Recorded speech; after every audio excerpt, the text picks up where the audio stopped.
Hello everyone, this is Kestrel Raptorial. I know I've been away for some time. A couple of days after I made and published my last video about the Hawaii eruptions, there was a huge thunderstorm in my region in the very early morning hours, and literally less than a half hour before I woke up, a huge surge of lightning fried my laptop. I thought it was completely dead. I've actually been able today, about 2.5 weeks later, to get it up and running, so hopefully I'll be able to finally get my projects going again. In the meantime, I wanted to get caught up on the eruptions of Kilauea because a couple of weeks ago there was some hints of a possibility of Kilauea dying down a bit. That is not how it went.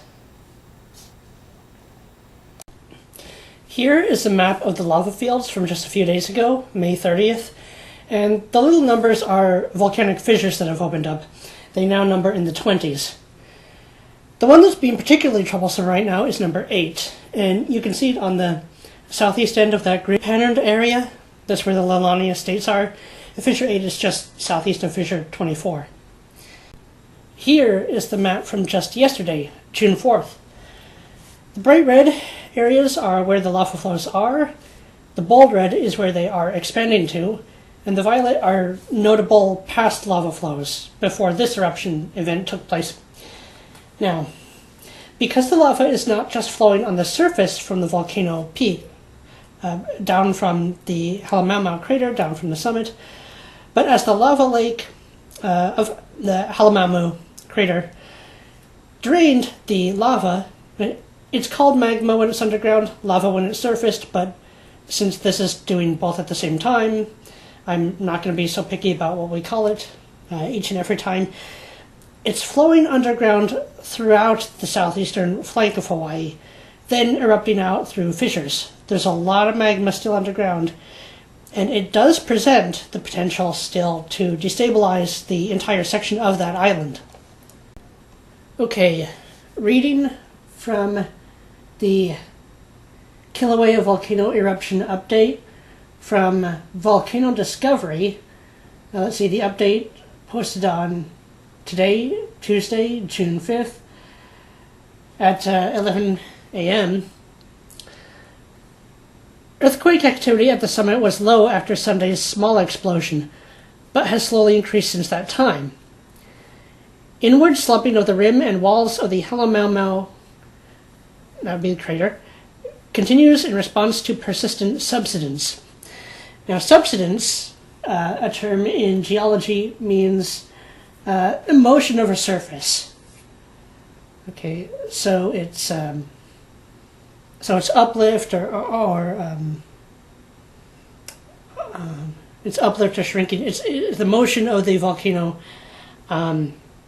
surface. We expect that earthquake rates will increase in the coming hours and culminate in another small explosion, perhaps within the next day. So we'll see what happens June 6th, that's tomorrow, Wednesday, following the pattern of the past few weeks. In the lower East Rift Zone, vigorous fountaining persisted from Fissure 8 throughout the weekend, feeding large amounts of lava into the channel that runs northeast, as the western branches of this flow became inactive during the night from Friday, June 1st to Saturday, June 2nd. The remaining Fissure 8 lava flow continued to travel along Highway 132 to Kapoho, and eventually crossed Highway 137 at the Four Corners intersection of Highways 132 and 137 on Saturday.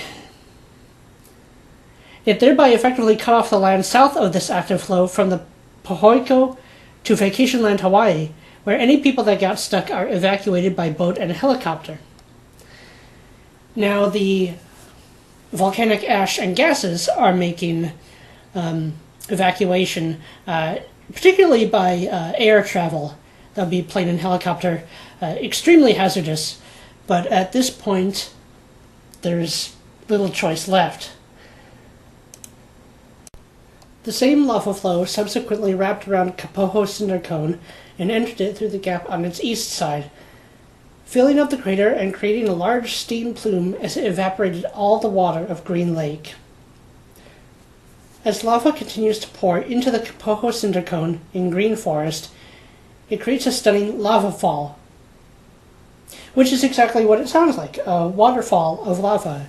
This one pouring into Green Lake, which was a freshwater crater, and one of only 2 freshwater lakes on the Big Island, formed 400 years ago and now completely filled in by lava. The lava flows, more like entire lava fields now, have destroyed hundreds of homes. As of tonight, I'm reading that lava has completely filled Kapoho Bay, inundated almost all of Vacation Land Hawaii and the Puna area, and yeah, still shows no signs of stopping anytime soon.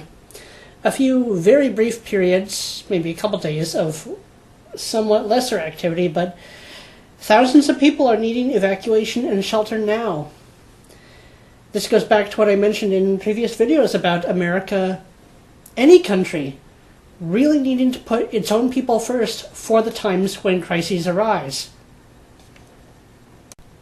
There was also an eruption on Sunday, June 3rd, of the Fuego volcano in Guatemala, known to have killed at least 25 people, with the death toll still rising.